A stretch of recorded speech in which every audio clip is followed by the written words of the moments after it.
So, starting with a few things here just about processing. How when we talk to others, we learn a lot about ourselves when we're honest.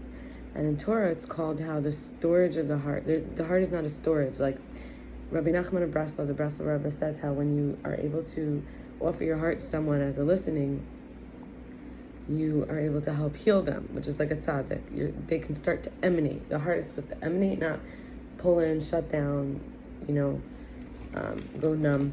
So I'll start with like code of life. This is something I got when I was learning about this. It's how the code of life, me being life, my code, I'm not a slave, someone else is also not a slave. So in these truths, this code is like, from a deep place, our code can impact other people's code. If we know these things, and when we have processings with others, not really venting, but like processing, learning, it becomes available. So for example, other is a gift. We can choose. Like everybody goes eventually, everything ends. So even life. So life is a gift. And to manifest, we just need the united will. That means one will towards something, because we're each a divine being having a human experience, and we don't have to carry anyone else's burden. No one can dump on us. And the point of life is actually also to have fun. Like we're not just here to suffer. We have to make this the best lifetime incarnation ever. And if you believe in multiple lifetimes, this could be the last, which means you could melt into eternal bliss forever, depending on your belief system. Where, like, if you believe your purpose is to awaken and enlighten others to their true nature, especially the sick and suffering, to empower them, that means there is a true power. It's leading by example, not forcing or controlling. And that, for example, our calling, it doesn't always mean income, doesn't always mean job. Like our work could be completely different what we're paid for. Like we could sell our time in order to do our calling.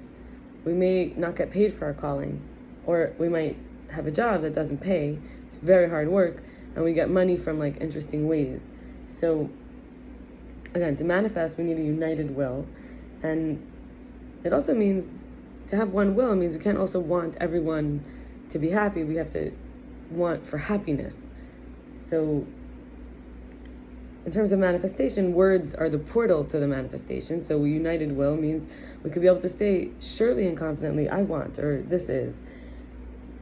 And that then we can start to see empathy without boundaries is actually self-destruction. I can't have empathy for others at my own expense without the boundary. The boundary is, for example, if I ignore my calling and I'm making income, it's like I'm not having the right boundaries. Actually, the energy becomes limited. It's violating my own code of life, for example, where I think I'm responsible for other people's feelings.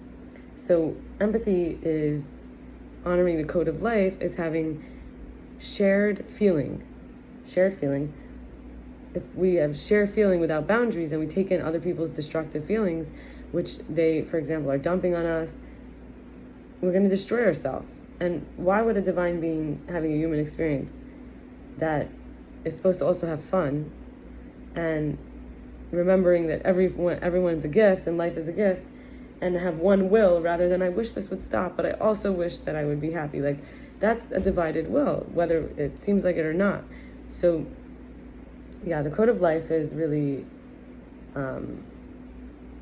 starting from not being a slave to even other people's opinions.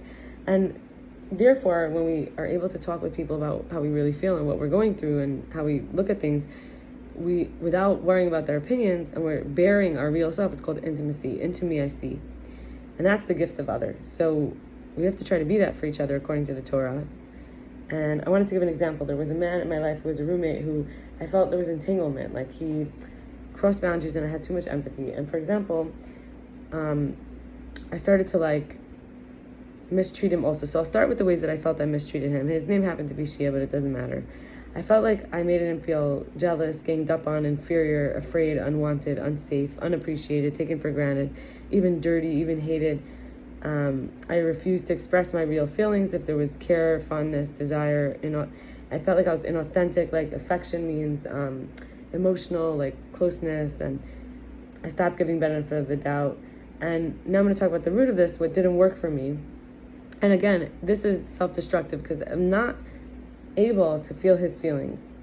And I wasn't able to, and it was only a year of living with him. And like, it didn't need to be so difficult, but it was like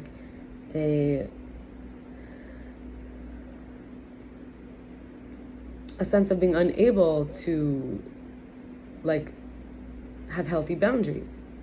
So what didn't work for me was that he expected blind trust and pretended he didn't care, told me I'm insignificant to his life, even though we lived together, we shared space, we shared energy, energy aura. He said, he was telling me I was getting worse, and he seemed very much like projecting onto me. I felt like he chose this woman side when she was being toxic to me and the other roommate. Like we didn't allow for her to come anymore with the way that she was always there and wouldn't leave when we asked. It was a very small apartment with like a shared little living room and 3 bedrooms with very thin doors, and it was like, please just tell us before she comes, and he wouldn't do that. So anyway, like we felt like he wasn't choosing the people he lived with. He was and they didn't even stay together or anything.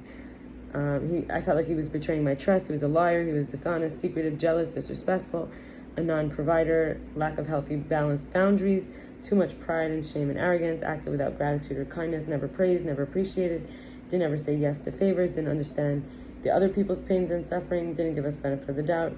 He always believed he was the victim and made us feel rejected or unwanted, less than, hated, resented. I'm going to say me, I'm not going to talk about the other roommate. Made me feel that way in my own apartment. And I felt he was attracted to me, but like denying it and always acting tough like he wasn't. Very deeply feeling. He was very defensive and refused to forgive and make peace and didn't want, like once I made him a peace offering of art and he didn't want it. He said that it's because I'm unstable. He doesn't want to be like me. And I feel like it's because I didn't commit to being angry or resentful. I was willing to keep on forgiving. So I felt like, in other words, my empathy was taken advantage of and I didn't have healthy boundaries. So that's an example of a living situation, but it can come out for anyone in any way. You could have it in your emotional relationships, physical relationships, work relationships, could be with strangers, neighbors, could be with a guest in your home, could be with family, friends, community. And talking with someone, her name was Mary, about grief and the journey of recovery, I realized there's less morality, wrong and right, castigation, less magical thinking and glamorization. Recovery from basically, in other words, unhealthy boundaries, okay? So less magical thinking and glamorization, and like moving from narrowness and ruminating over like fixing on one little piece and like chewing on it, moving to like dilating out and like expansiveness, like seeing the bigger picture. And there's more of a sense of repose, like calm and repose, and unhounded by this like urgency, craving, feeling, less scheming, more being, and deliverance, grace is possible.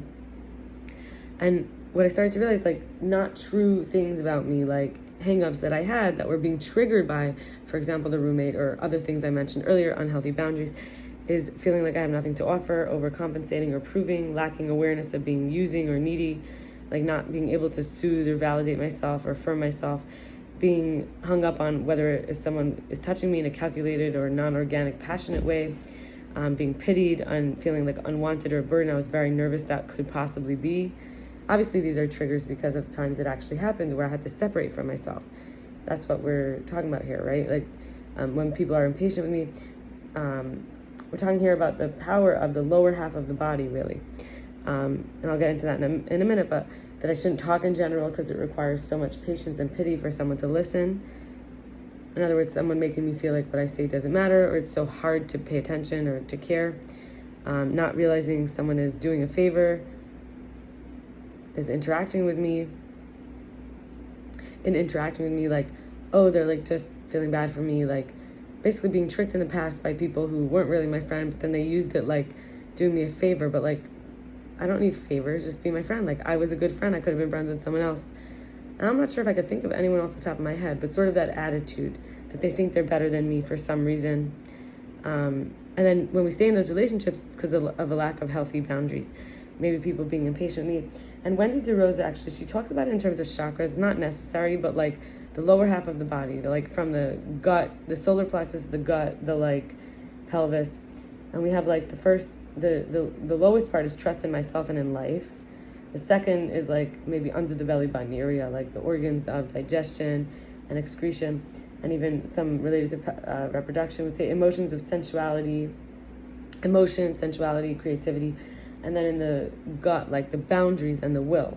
So all three, there's like a work with our root, which is grounding, community, tribe, through our boundaries that are energy. What is my energy? Energy that is me, even asking for help, being connected with nature and the earth, energetic umbilicus, like umbilical cord to the planet's core.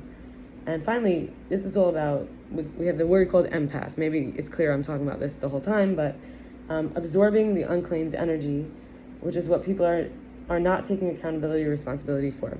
And I'll continue with a similar topic on the mother wounds from Bethany Webster, the patterns, tomorrow. But I hope that this was interesting. Have a good night.